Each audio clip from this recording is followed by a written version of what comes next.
धम्मदीक्षेच्या मोहिमेस पुन्हा सुरुवात. खेडवळ ब्राह्मणांना धम्मदीक्षा. बुधकूट पर्वताच्या पाठीमागे राजगृहाजवळ एक खेडे होते. तेथे सुमारे 70 कुटुंबे होती आणि ती सर्व ब्राह्मणांची होती. या लोकांना आपल्या धम्माची दीक्षा देण्याच्या इच्छेने भगवान बुद्ध तेथे आले आणि एका झाडाखाली बसले. त्यांचे तेजस्वी व्यक्तिमत्व व दिव्य कांती पाहून लोक त्यांच्या भोवती जमले. तेव्हा त्यांनी ब्राह्मणांना विचारले, तुम्ही या पर्वताजवळ किती वर्षापासून राहत आहात आणि तुम्ही कोणता व्यवसाय करता? असे एका प्रश्नामागं प्रश्न तथागतानं 2 प्रश्न विचारले. यावर त्या ब्राह्मण लोकांनी उत्तर दिले,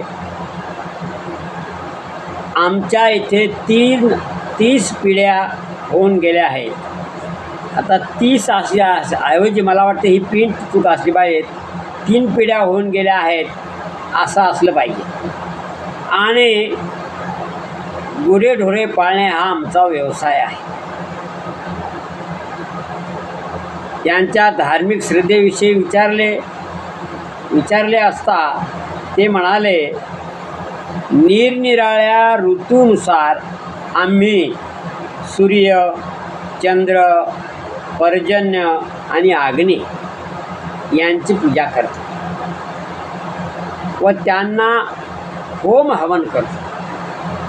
काय करतो?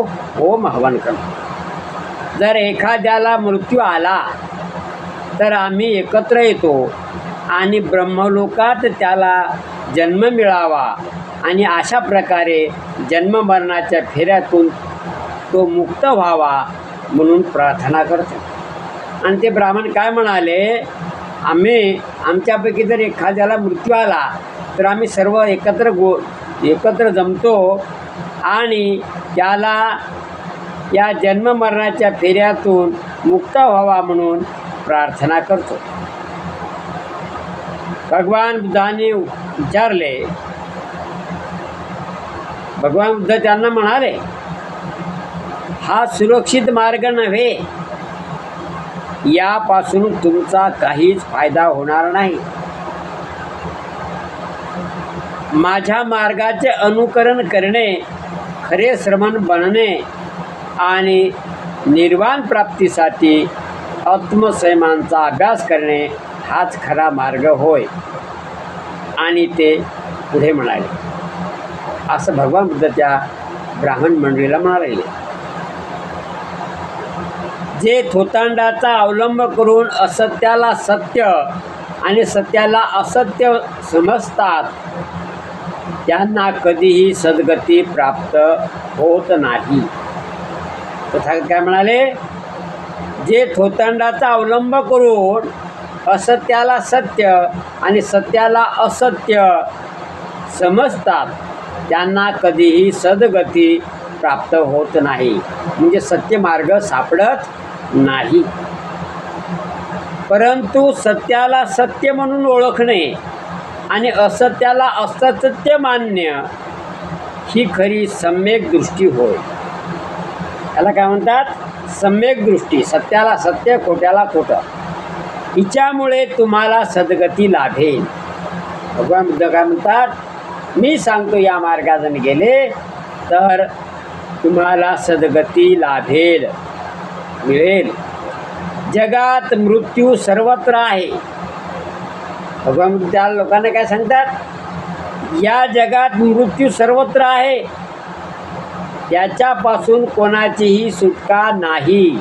मृत्यूपासून कोणाचीही सुटका नाही. ज्याला मृत्यू नाही असे काहीही जन्माला येऊ शकत नाही. ज्याला मृत्यू नाही असे त्या काहीही जन्माला येऊ शकत नाही.